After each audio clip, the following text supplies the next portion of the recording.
30 লক্ষ তো ওটা বঙ্গবন্ধু আইসা ইমোশনের শর্তে 30 লক্ষ বলছে। 30 লক্ষ যদি আমাদের শহীদের থাকে তাহলে তো শহীদের তো ভাতা পায়, তাহলে এবার শহীদের 30 লক্ষ করে ভাতা দিচ্ছে না কেন? তার মানে ওটা 30 লক্ষটা সঠিক না। আমি একজন মুক্তিযোদ্ধা হিসেবে অনেকে অনেক গল্প বলতেছে, দেখে নাই, শোনা কথা, কিন্তু আমি প্র্যাকটিক্যালি যেটা দেখছি যে বঙ্গবন্ধু স্বাধীনতা চাই নাই, এটা সত্য কথা, কিন্তু স্বাধীনতা চায় না যে এটা কি ভুল ছিল না, ভুল ছিল না। উনি চাইছিলেন যদি এটা ভগ্নাংশ হয় তাহলে এইটা ভবিষ্যতে বিপদে পড়তে পারে।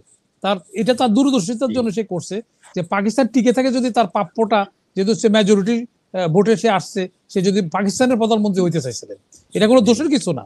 পাকিস্তানকে ছুট্ট করে দুর্বল করতে চায়। ভোটটা ঠিক না, এখন তো -1। এখন বেগম জিয়া তো যেহেতু তারা স্লো পয়জন করছে, সেই জন্য সে তো রাজনীতি মাইনাস হয়ে আছে অলরেডি।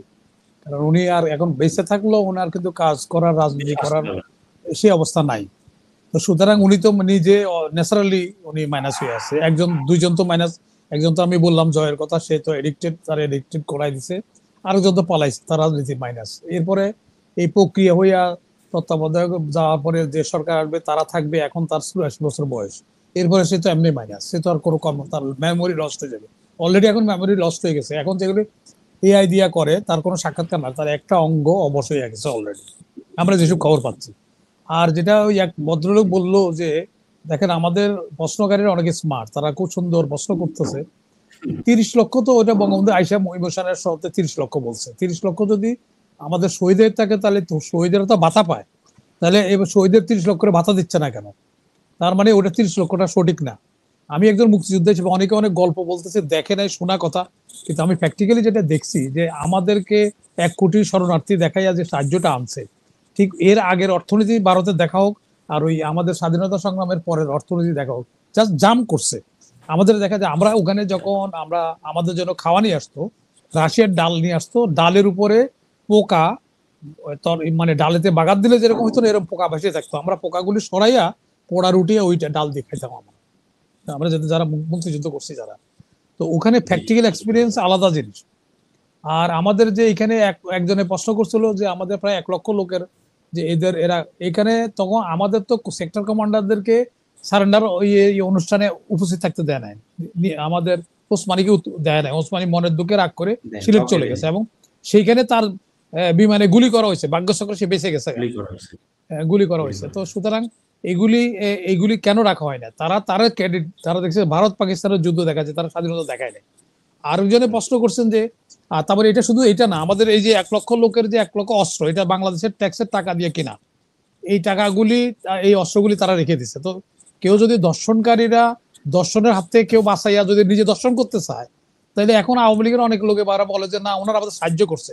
তো দর্শনকারীর হাত থেকে বাঁচে আমরা যদি নিজে দর্শন করেন, তাহলে কি আমরা কৃতজ্ঞ, আমরা এটা মেনে নেব? তো এখন এই হলো অবস্থা। দ্বিতীয়ত হলো যে এই লোকগুলি যে দিছে, তার এইগুলি একটা বার্গেনিং চিপস হিসাবে তারা কাজ করছে। তারা তাদের অনেক চুরি 1 লক্ষ সোলজারকে দেওয়ার জন্য, ওদের ওখানে পাকিস্তান গভর্নমেন্ট চাপের মধ্যে ছিল, তাদের আত্মীয় স্বজন, তাদের ওই যে ধরা সারেন্ডার করা ওই যোদ্ধাদেরকে, বিভিন্ন র্যাঙ্কের লোকজনকে নেওয়ার জন্য আত্মীয় তরফ থেকে একটা ফ্যামিলিতে অনেক লোকজন থাকে, তাদের ফলোয়ার্স থাকে, বন্ধু বান্ধব থাকে, পুরা একটা বিরাট একটা অংশ, বিরাট একটা সংখ্যা তাদের সরকারের উপরে চাপ সৃষ্টি করছে ওদের ফেরত আনার জন্য। ভারত করলো কি, ওদেরকে চিপস হিসাবে বার্গেনিং করে তাদের নিজের স্বার্থ হাসিল করে নিল, অনেকগুলি চুক্তি তাদের করে নিল এর বিনিময়। কিন্তু এটা চুক্তিটা হওয়া উচিত ছিল বাংলাদেশের সাথে, ওটাও তাদের স্বার্থ নিল। তারপর তাদের একটা বড় মার্কেট, তারা চাইছিল যে টেনশন যেন তাদের পাকিস্তানি আর্মির লোকে তারা পেরে উঠতেছে না, টেনশন হয়েছে। তখন আমাদের ইমোশনটা, বঙ্গবন্ধু স্বাধীনতা চাই নাই, এটা সত্য কথা, কিন্তু স্বাধীনতা চায় না যে এটা কি ভুল ছিল না, ভুল ছিল না। উনি চাইছিলেন যদি এটা ভগ্নাংশ হয় তাহলে এইটা ভবিষ্যতে বিপদে পড়তে পারে। এটা তার দূরদর্শিতার জন্য সে করছে যে পাকিস্তান টিকে থাকে যদি তার প্রাপ্যটা, যেহেতু সে মেজরিটি ভোটে সে আসছে, সে যদি পাকিস্তানের প্রধানমন্ত্রী হইতে চাইছিলেন, এটা কোনো দোষের কিছু না। পাকিস্তানকে ছুট্ট করে দুর্বল করতে চায় না উনি। তো তারপর হয় না, যখন আসাম আব্দুর রফ এরা চাপের সৃষ্টি করলো, আর এরা মানে মোটা বুদ্ধির লোক পাকিস্তানিরা যদি ওই সময় দিত, তখন বঙ্গবন্ধু তখনই ফেল করতো 6 মাস মধ্যে। কিন্তু তারা এটা তাকে দেয় নাই, তারা ওই গোড়ামিটা করতে যাইয়া দেশটাকে টুকরা, তারা বিপদে পড়লো, আমাদের বিপদে পাঠালো। তো এই হলো অবস্থা, এটা গেল। আর ভারত তো আমরা এখন আমাদের সমস্যার কথা সবাই জানি, আমরা বেশিরভাগই টেলিভিশনে দেখি বা মিডিয়া দেখি, আমরা সমস্যার কথা বলছি, কিন্তু এই সমস্যা উত্তরাই আমরা যাবো কিভাবে সে কথা কেউ বলতেছে না। এখন আমাদেরকে এই গভর্নমেন্ট আমাদের উত্তরাতে পারবে আমার তো মনে হচ্ছে না, কারণ এই গভর্নমেন্টেরও বিচার করা কিন্তু এদের সদিচ্ছা নাই।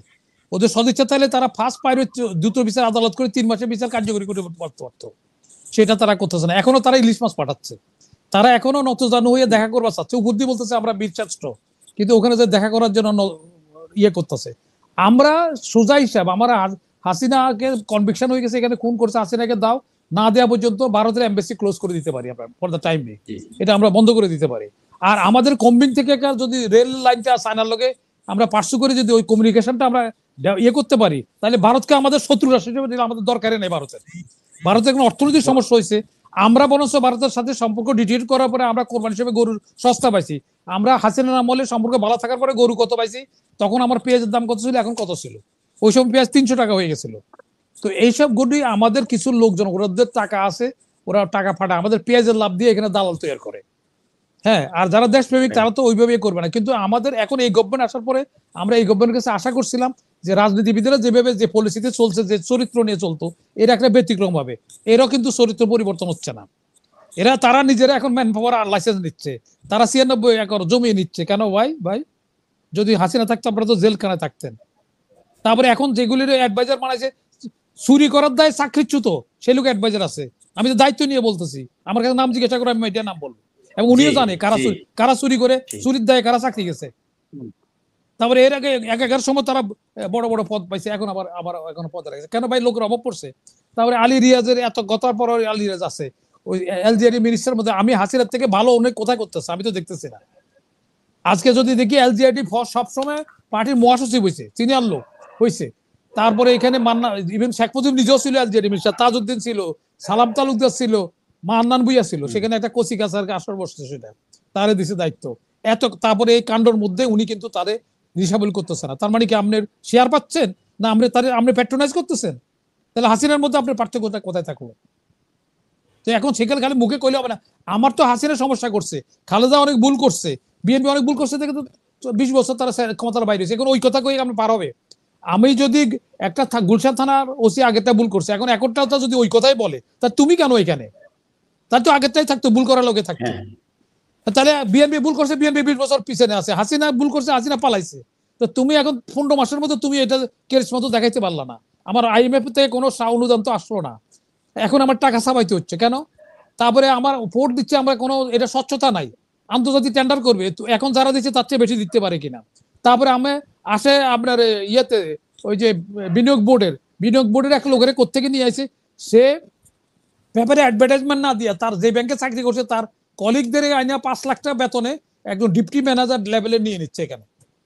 এবং আমি এটা অন্য চ্যানেলও বলছি, এই চ্যানেল বলছি কিনা আমার মনে নাই, এইখানে যারা এখানে বিনিয়োগের জন্য যারা রেজিস্টার করতে আসে তাদের একটা ফি দেয়, ওই ফিতে তারা 30 কোটি টাকা মতো এখানে জমা হয়েছিল। কাজী আমিন যাওয়ার সময় 30 কোটি টাকা রেখে গেছে, এই টাকার এখন টাকা নাই। এই কিছুদিন আগে দেখছে যে সরকারের ঘোষিত ইলেকশন যদি সঠিকভাবে হয় তাহলে সরকারের মেয়াদ আছে 2.5 মাস। তাহলে সেইখানে একজন অ্যাডভাইজার রাষ্ট্রের টাকা খরচ করে আলী রিয়াজের কোন গুরুত্বপূর্ণ কি কারণের জন্য মিনিস্টার বানাইতে হলো? তাহলে হাসিনার থেকে উনি ভালো কোন জায়গায় আছে? যারা উনাকে সাপোর্ট করে, আমি উনারও, অথচ উনি আমার শ্রদ্ধেয় ব্যক্তি, উনার কাছের সময় আমি কথা বলছি, কিন্তু আমি এই কথাগুলি বলতে বাধ্য হচ্ছি। আমি স্যারকে এই অনুষ্ঠানের মাধ্যমে বলছি, স্যার এটা ভালোভাবে নিবেন, পজিটিভলি নিবেন, আপনি এই উত্তরটা নিজে উত্তর নিজে খোঁজেন। আপনার ছেলে সন্তান নাই, এক মেয়ে আছে চলে গেছে, আর একটা মেয়ে, আপনি কেন আদম ব্যাপারে লাইসেন্স নিতে হবে? কেন নিতে হবে? আপনি যদি মনে মনে ধরে নেন তো হাসিনা থাকতে আপনি কি এইগুলি করতে পারতেন? আপনি কেন 600 কোটি টাকা কেন আপনি গ্রামীণ ব্যাংকের মাপ নিতে হবে? তাহলে আপনি অন্যদের কাছে ট্যাক্স পাবেন কিভাবে? আপনি নিজের ট্যাক্সটা মাফ করলে তো অন্যদের মাফ করবে। আর এনজিওরা এই দেশে কি করছে? এনজিওরা 4% সুদে সরকার থেকে টাকা নিছে, 26% নিয়ে মাসের গরু ছাগল নিয়ে আসে। তাতে উপকারের জায়গা হলো কি? কিছুর উপকার? আপনি তো বিনিয়োগ করবেন। আপনি তো সরকারি টাকা নিছেন 4% সুদে, তাহলে আপনি 26% নিচ্ছেন কেন? উনি নিজের গ্রামীণ ব্যাংকের জন্য উনি 4% সুদে বাংলাদেশ ব্যাংক থেকে টাকা নিছে, উনি 26% আদায় করতেছে লোকজনের। কেন এটা করতেছেন কেন? তো এখন বলছে তারপরে যা হয়েছে আমাদের তো কেউ কারোর মানে না, একজনকে মানতে হবে। তো ওই সময় আমরা অনেক কিছু জানি, অনেক মাইনাস ছিল। আপনি কোর্ট করতে কনভিকশন হয়েছে, আপনার 10 কোটি টাকা দিয়েছেন, আপনি দিয়েছেন তো কোর্ট করতে, তো জরিমানা দিয়েছে, জরিমানা দেওয়া লোক তো কনভিক্টেড লোক, তো কোনো রকমের কোনো মন্ত্রী মিনিস্টার অ্যাডভাইজার হইতে পারবে না। আমরা সেটাও মেনে নিচ্ছি, ঠিক আছে, তখন তো কাউকে কেউ মানে না। আপনাকে আমরা সেটা কনসিডার, এখন যদি আপনি দীর্ঘায়িত করেন আর ওই বিচারগুলি করেন, বিচারগুলো আমরা ফার্স্ট প্রায়োরিটি ছিল ইলেকশন কমিশন এদের বিচার নিশ্চিত করা। আপনার কমিশন করতে গিয়ে অথরিটি কোথায় পেলেন আপনি? আপনাকে তো কমিশন করার ক্ষমতা দেয় নাই। তাও আপনি কমিশন নিতে, কমিশনের পদ্ধতিটা কি? একটা পিওন নিলে একটা পদ্ধতি আছে, এটা রাষ্ট্রের টাকা, এটা কোনো আমরা নিজের ব্যক্তিগত পকেটের টাকা না। একটা পিওন নিতে গেলে অ্যাডভার্টাইজমেন্ট করতে হয়, পেপারে দিতে হয়, পরীক্ষা নিতে হয়, কি কি কোয়ালিফিকেশন চাইতে হয়। তো আমাদের এখানে কোয়ালিফাই করতে গেলে আমরা ভোট দিব, ঠিক আছে, আমাদের ম্যানেজমেন্ট, হ্যাঁ আমরা নিজেরা চালাতে পারছি না, তো আমরা তো কোনোটাই চালাই, আমাদের রাজনীতিবিদরা তো ভালো রাষ্ট্র চালাতে, তাহলে কি বিদেশি রাজনীতিবিদ নিয়ে আসবো আমরা? আমাদের সিট অ্যাডভাইজার তো ভালো পাচ্ছেন, তাহলে সিট অ্যাডভাইজার কি আমি রেখে থেকে নিয়ে আসবো আমরা?